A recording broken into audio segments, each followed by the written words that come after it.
I think the patriarchy is the right structure, the correct structure. That's still not going to save you if they decide to step out on you. If they press the self-destruct button. the Nick and I had a little conversation before he was going on.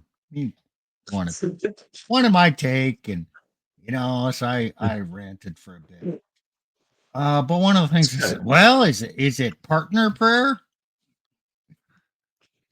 Or is it a hierarchical prayer? Right. It does matter. What's the format of the relationship between the husband and wife? You know what? Nobody talks about that. You can't both approach God as equals and pray in that way and then expect everything to work out right because you don't have the proper order. Nobody talks about that. The family that prays together stays together. Until they stop praying together. And if, you would assume that there are people in the church, couples, families that actually do pray. Yeah, okay. That's a good thing. And it's a good thing. So we should see, okay, let's say 20, 30% of the people who go to church actually pray together. In that case, you should see a measurable difference in the divorce rate of Christians versus non-Christians. Yes. But there's virtually no difference. So even if you'd assume most people don't pray together and that's why they're getting divorced, some do, but yet there's hardly any difference. So I don't think that is the magic answer. Well, so there's something more to it. Okay. I think I know the statistical game they're going to try to play with that. So you used 30%, and you were fading it out there, but I'm just going to say he was using 30% that is a very, very generous number for the families that actually hardcore. We're going to pray multiple times a day. That is very generous. Okay, most families, I would say it's probably closer to 15% that 10 or 15% that actually do that in the church. Okay. What they're going to try and say is, yeah, but that's the 30% that's not getting divorced. Nope. The divorce statistics cut straight down the line of those families too, because the church has told these, it's like Nick, what you were saying, the church has basically given these women so much power that their men are afraid of them. Yeah.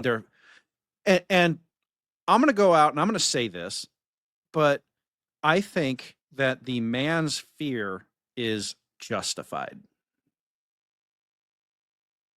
No, he knows if he has any sense, he'll know that she could blow up the marriage, right? Ruin his reputation. Yeah. And he's also afraid of her because if he offends her, she's going to withhold box. Right. So I think his fear is justified. Now, we can sit here as, big red pill, strong, masculine men and say, well, he shouldn't be. But as Steve was saying, most men aren't leaders. Yeah, only in the red pill are you going to figure out that, you know what? If you appease her, you'll get less box. If you stand up and actually offend her from time to time, you'll actually get more.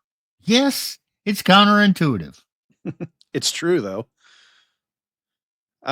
Tactics. Yes, this is another one. And this guy actually tried to say this on Pearl's stream yesterday. The race, because the church peddles state marriage. No, that's nope.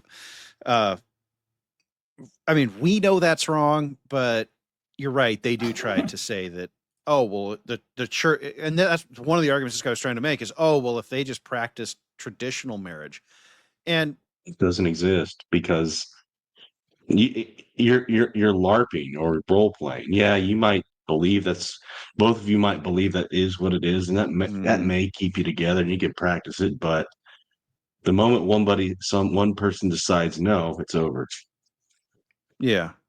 Well, and it's the other thing I was thinking about this is it's a bit of a self-fulfilling prophecy, because he can keep saying that right up until it doesn't work for him.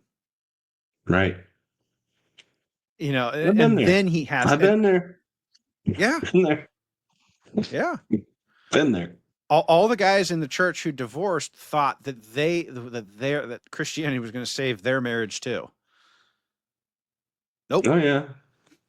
Nope. Okay, just for historical purposes, I want to document this. Nick was on with Pearl Davis yesterday. Yesterday was December 3rd. The theme of the stream is "You Know Nothing About Marriage. The Tradition Family Will Save Us." So he was on there with some the Catholic blogger, streamer was on there first. And then Nick was on with Terrence Popp. And Terrence Popp did most of the talking. Nick he said a few things, but man, what Nick said was absolutely on target. And I encourage people to go back and look at that stream because it was a good one. And we look forward to having doing some collaboration with Terrence Popp in the future. So, Chief, yeah, I watched it. Nick did great. And as I was listening to that guy, I'm like, there's only one way he's going to learn. And that's when she leaves him. And here's another thought. Don't wish it on anyone. Don't wish that on anyone. No. I don't either. But this is a guy, this is the kind of guy who's going to, who, and I have seen this in the church so much.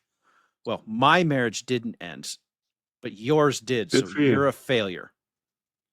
Huh. You Okay. are the failure because yours did and mine hasn't.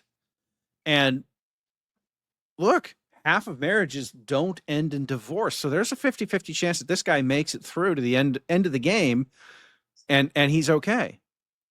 And he is going to have, well, he's going to have this diluted view of the world for the entire time. So, I mean, Chief, yeah, we could try to walk him through it, but he won't believe it because this is part, we've talked about the Nietzschean narrative before, but this is part of that Nietzschean culture of, well, mine's stronger because it lasted. No. The guy was he was he was an average guy, average intelligence. And a lot of these things that Pearl talks about, the statistics, things that Nick mentioned, and the theological implications of that, he had given zero thought to any of that. He was ill-equipped to deal with any of that. And asked a direct question, he would not answer the question, but instead redirect and ask a different question back. Yep. Yeah. No amount of facts and logic will get through to a guy like that. And that's how he gets through. He just has blind faith, blind trust in his wife that I did it right and I'm Christian. In his case, Catholic I thought Christian. the same way. Can't happen to me. God will see me through. God will fix all this. And well, sometimes his answer is no. Ooh, I just had maybe a thought that might sound heretical to some Christians. These guys think they're putting their faith in God in their relationships, but they're actually putting their faith in their wife.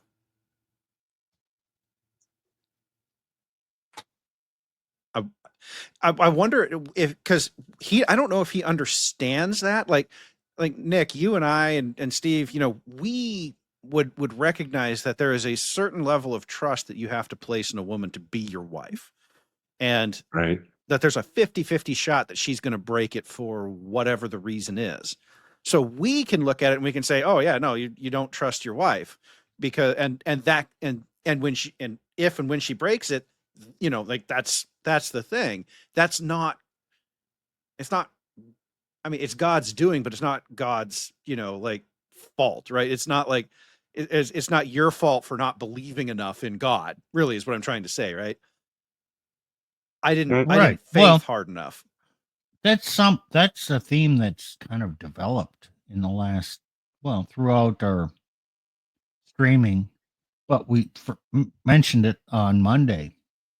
No, you really shouldn't implicitly trust your wife.